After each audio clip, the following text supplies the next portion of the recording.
Okay, students, before I talk about the deadlines and the IS courses, I am placing an order for t-shirts, and I'm just wondering if any of you would like to order one. Here's what the t-shirt will look like. I heart Blackboard. All right, I know that you want one, but actually I'm just kidding. Sometimes laughing is the best way to avoid crying. So, that aside, I'm now going to jump over to Blackboard.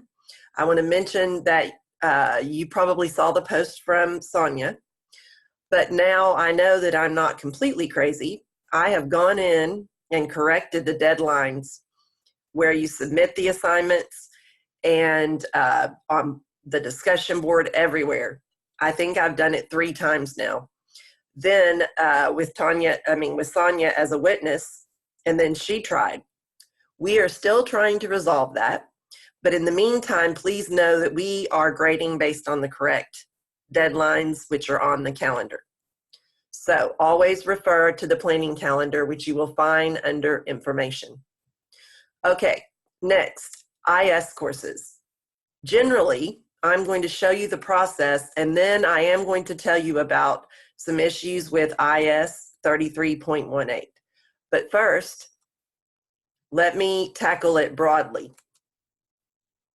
In each folder, you will have this exact same folder, access to this within each unit. So if you go into your Helpful 3063 Links folder and click on the FEMA Independent Study Courses, here's what I recommend. This is a folder that I set up so that you can go in and work ahead, upload things you've already done, that type of thing. So but just to keep your records clear, if you haven't put a system in place, I recommend perhaps using this Word document because it has the name of the course, the link right here, the date that it's due for the course, for our class, your experiential hours, and then you can also keep a record of if you've completed, when you've completed the experiential reflection, as well as if you have an artifact.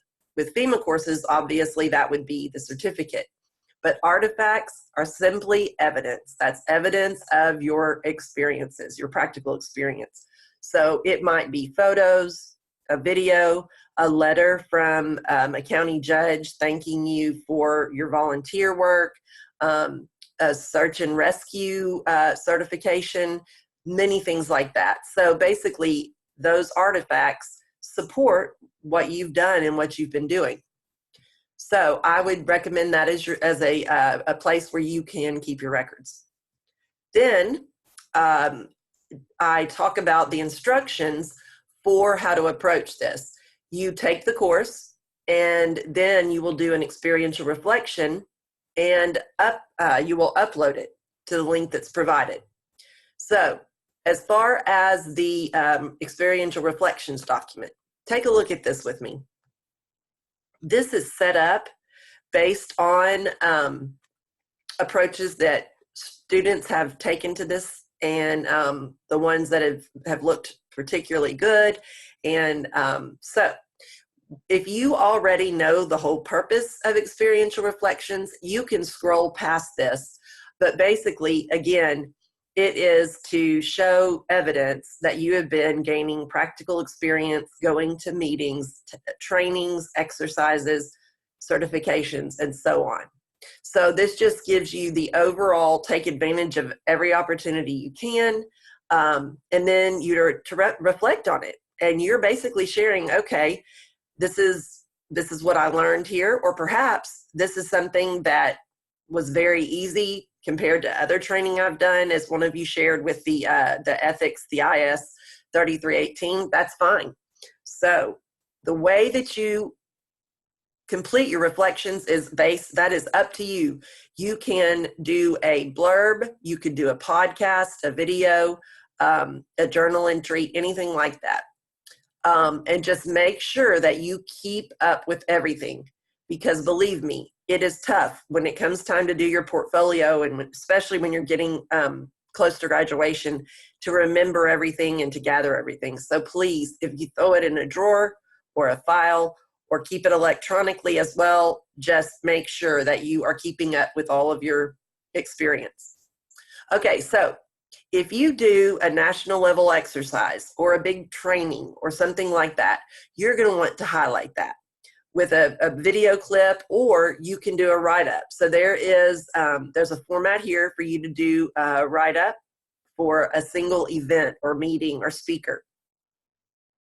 Then I put an example in here so that you can actually plug and play. You can utilize this, of course, change the words and tweak it to make it your own. All right, so next, this is a chart approach, and this really lends itself well to IS courses.